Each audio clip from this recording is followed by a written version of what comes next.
Hey guys, it's James Anaya and we're here for another pick of the day. I got two buttes here from 1967 and we're just gonna dive right in.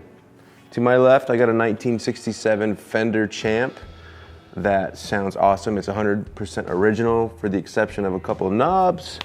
And to my right, and the first thing I'm gonna talk about, with the original chipboard case, and as I said, from 1967, it's a Gibson ES-330 in 100% stock condition. And this thing is a beaut. Now let's dive in a little bit about the Gibson ES-330 model. Obviously, similar looking to a Gibson ES-335, which first made its way into the guitar market in 1958, whereas the Gibson ES-330 came out in 1959. Though it looks a lot like the 335, it's very different. 335s have the maple block, making it a semi-hollow. ES-330 does not have that block, making it a fully hollow body, thin line electric guitar. Also, as you may have already noticed, we got two P90 pickups. This guitar generally came with a trapeze, tailpiece, or Bixby. Something else to note that makes this guitar different than the 335 is the fact that the neck is mounted at the 16th fret as opposed to the 19th fret. The Gibson ES-330 model was available in two different versions. You could get the ES-330T, which was simply one P90, which was placed right here between the neck and the bridge, right in the center, and then the TD, which you see here, which is the double pickup version.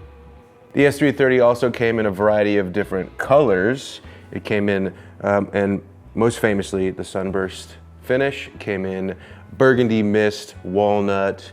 It came in natural finish, and also cherry. I think that's all of them. But as I said before, the sunburst finish is the more common one, and it's where it's at. It's beautiful. Diving into the materials for this guitar, it's maple. Maple back, maple sides, maple top. Got the original 3-ply pickguard, the original wiring, your volume knobs, your tone knobs, 3-way switch, Brazilian rosewood fingerboard with the pearl block inlays gives this fingerboard a nice regal look.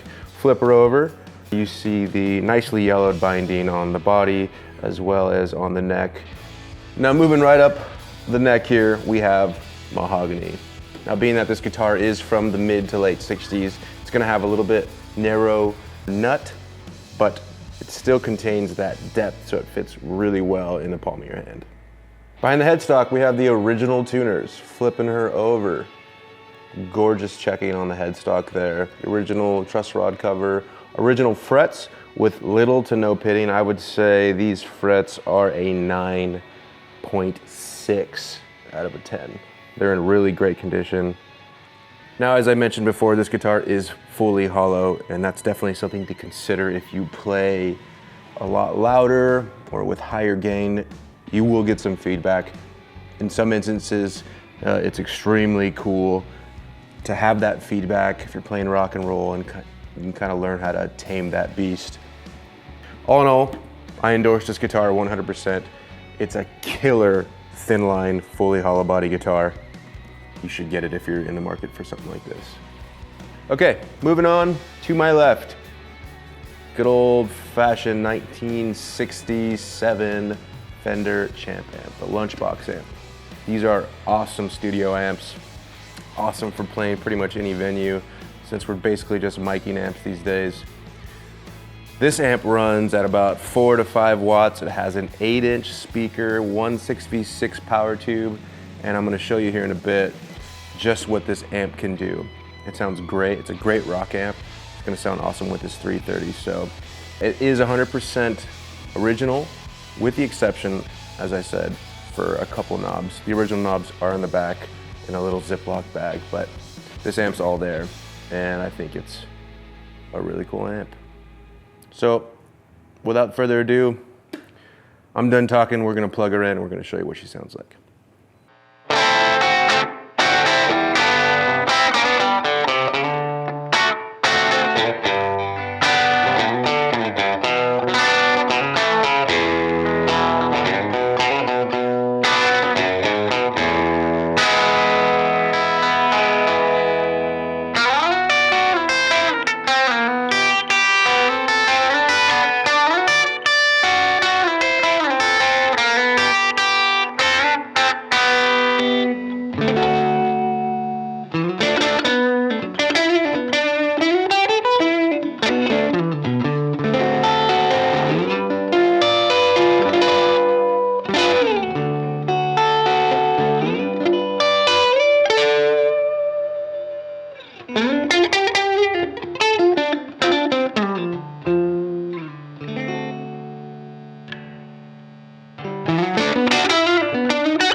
there you have it. 1967 ES-330 and a 1967 Fender Champ Amp. Ready for the picking. Thanks for watching. We'll see you next time.